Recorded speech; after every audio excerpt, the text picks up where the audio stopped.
أهلا بيكم معانا. النهاردة هنغوص في موضوع حيوي جدا. إزاي يعني شوية عادات يومية بسيطة ممكن تكون هي الطريق للنجاح المالي، ويمكن كمان بناء مشروع. إحنا هنستعرض خلاصة مقال اسمه العادات السبعة لآلة الفلوس. المقال ده واخد فكرته من كتاب ستيفن كوفي المشهور هاوي، العادات السبعة للناس الأكثر فعالية. بس بيطبقها بشكل عملي قوي على الفلوس والبزنس. المقال بصراحة بيبدأ بسؤال جامد كده: هل الواحد أصلاً مستعد إنه يشيل مسؤولية النجاح المالي ده؟ يعني هو جاهز نفسياً؟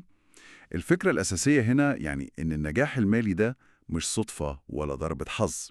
لا، هو نتيجة عادات إحنا بنعملها وبنبنيها يوم ورا يوم. فمهمتنا هنا نستكشف إزاي المقال ده بيقدم العادات دي كأنها زي ما تقول أدوات عملية بجد عشان نحسن دخلنا وحياتنا. يلا بينا كده نفصص الموضوع ده سوا. أول عادة المقال بيركز عليها هي كن مبادر. يعني المقال بيشدد قوي على إن الواحد لازم هو اللي ياخد الخطوة، ما يفضلش قاعد مستني الفرصة تخبط على بابه. الكاتب بيقول مثلا لو حد بيدور على دخل زيادة، بدل ما يقعد يشتكي إن مفيش فرص، لأ، يعرض مهاراته دي أونلاين، أو يستثمر وقته يتعلم حاجة جديدة السوق محتاجها. بيقول إن كل يوم بيعدي من غير ما تاخد خطوة لقدام ده يعتبر فرصة ضايعة. النقطة دي فعلا أساسية. المبادرة هنا زي ما المقال موضح معناها إنك تتحمل مسؤولية وضعك المالي بالكامل. يعني خلاص بلاش نلوم الظروف أو أي حاجة تانية. هو ده تغيير جذري في التفكير. بدل ما الواحد قاعد مستني، لأ، هو اللي بيتحرك وبيعمل. واللطيف إن المقال بيربط ده كمان بفكرة إنك تتجاوز الخوف من الفشل. الخوف ده اللي بيوقف ناس كتير أصلا إنها تبدأ. تمام. وده بيودينا بقى للعادة التانية: ابدأ والنهاية في ذهنك. المقال هنا بيقولك قبل ما تعمل أي حاجة، أي خطوة، لازم تبقى عارف كويس قوي ومحدد: هو أنا عايز أوصل لإيه بالظبط؟ يعني الهدف إيه؟ حرية مالية؟ أبني براند قوي للمشروع بتاعي؟ ولا بس استقرار مالي؟ الكاتب شايف إن لما الرؤية دي تبقى واضحة كده زي البوصلة، كل قرار هتاخده بعد كده هيبقى منطقي ومتوجه ناحية الهدف ده. بالظبط كده. بس اللي بيميز طرح المقال للنقطة دي هو إنه مش مجرد كلام عن أحلام بعيدة. لا، هو بيشدد على تحويل الهدف الكبير ده لأهداف صغيرة مرحلية واضحة ونقدر نقيسها كمان. وده بيخلي الواحد يسأل نفسه دايما: طيب القرارات اللي باخدها كل يوم دي، الحاجات الصغيرة دي بتخدمني فعلا في الوصول للهدف الكبير ولا لأ؟ والإجابة بقى بتيجي في العادة التالتة اللي هي رتب أولوياتك. هنا المقال بينصح وبشدة إنك تخصص وقتك وطاقتك للحاجات اللي ليها عائد حقيقي، اللي بتخدم الهدف مباشرة، سواء بقى تتعلم حاجة جديدة، تنفذ خطوة في المشروع، تطور منتج، أي حاجة من دول، بدل ما تضيع وقتك ومجهودك في حاجات هامشية ومش مهمة قوي. ممتاز. وبعدين المقال بينقل لنقطة تانية خالص ليها علاقة بالعلاقات بقى، سواء مالية أو مهنية. العادة الرابعة: فكر بمنطق المكسب للجميع، أو الوين وين يعني. الكاتب هنا بيحاول يقول إن النجاح المالي اللي بيكمل المستدام مش بيتبني على إنك تكسب وغيرك يخسر. لا، سواء بقى بتفاوض على صفقة أو بتبني شراكة أو حتى بتتعامل مع موظفينك، لما تدور على حلول الكل كسبان فيها، ده بيخلق علاقات قوية وبيفتح لك فرص أكتر بكتير على المدى الطويل. الفكرة دي بصراحة بتغير مفهوم المنافسة الشرسة اللي ساعات بنشوفه. المقال بيقدمها كاستراتيجية ذكية جدا، مش مجرد كلام مثالي وخلاص. تفكير المكسب للجميع ده بيبني ثقة، والثقة دي في عالم الفلوس والشغل ليها قيمة كبيرة جدا. وده طبعا محتاج مهارة تواصل عالية، اللي هي بقى بتدخلنا في العادة الخامسة. صح جدا.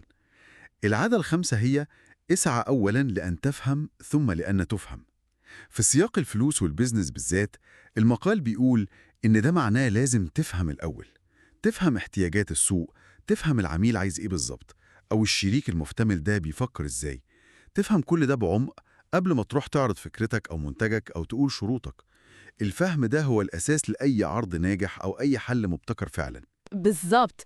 وده بيخلي الواحد يتجنب إنه ياخد قرارات مالية أو استثمارية متسرعة، مبنية بس على افتراضات مش حقائق واقعية. الكاتب كمان بيربط بين الفهم العميق ده وقدرتك على الابتكار وإنك تقدم قيمة حقيقية. لما تفهم المشكلة صح قوي، هتقدر تقدم حل فعلا الناس مستعدة تدفع فيه فلوس. وده بيعزز كمان العادة الستة اللي هي التكاتف والتعاون أو السينرجايز. العالة الستة: التكاتف. المقال بيقدمها على إنها فن إنك تستفيد من الاختلافات بين الناس. يعني بدل ما كل واحد يشتغل لوحده وخلاص، لا، التعاون بين ناس عندهم مهارات وخبرات مختلفة ومتنوعة ممكن يخلق نتائج أكبر بكتير قوي من مجرد مجموع شغلهم لو كل واحد لوحده. النص بيشجع قوي إن الواحد يبني فرق عمل متكاملة أو يدخل في شراكات استراتيجية عشان يقدر يحقق أهداف مالية كبيرة وطموحة. التكاتف هنا بيخلي الاختلاف اللي بين الناس مش مصدر مشاكل، لا، ده بيخليه مصدر قوة وإبداع. المقال كأنه بيقول إن ده ممكن يكون الفرق بين مشروع بيكبر بالعافية ومشروع تاني بينطلق بسرعة الصاروخ، اللي هو زي ما بنقول 1+1 ممكن يساوي 3 أو 4 أو أكتر لو التفاعل بين الأطراف دي صح ومظبوط. وده طبعا محتاج إن كل الأطراف دي تكون في أحسن حالاتها، وهنا بقى بتيجي أهمية العادة السبعة والأخيرة. 7 اللي المقال بيختم بيها هي اشحذ المنشار. التعبير ده الكاتب بيستخدمه بمعنى إنك تفضل تطور نفسك باستمرار.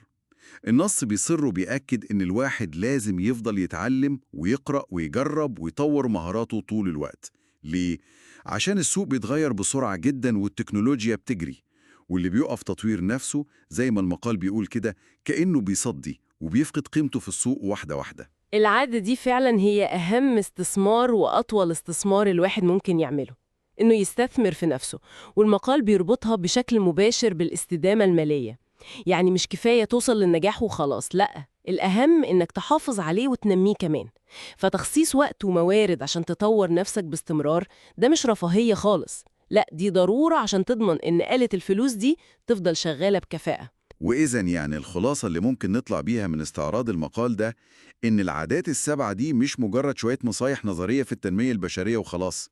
لا، المقال بيقدمها كأنها خريطة طريق واضحة وعملية عشان الواحد يحقق نجاح مالي ومهني ملموس في حياته. الفكرة المحورية إن التغيير لازم يبدأ من جوه الواحد نفسه. فعلا الرسالة واضحة جدا اللي النص بيوصلها. ابدأ بنفسك الأول، اظبط عاداتك اليومية اللي ليها علاقة بالفلوس والشغل، وهتلاقي النتائج الكويسة بتبدأ تظهر لوحدها كنتيجة طبيعية.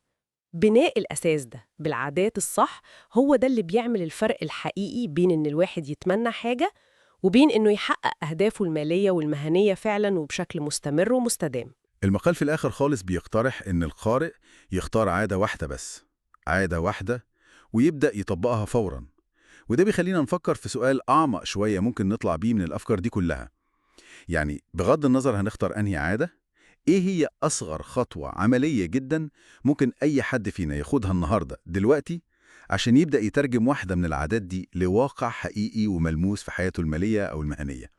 سؤال فعلا يستحق إننا نقف عنده ونفكر فيه.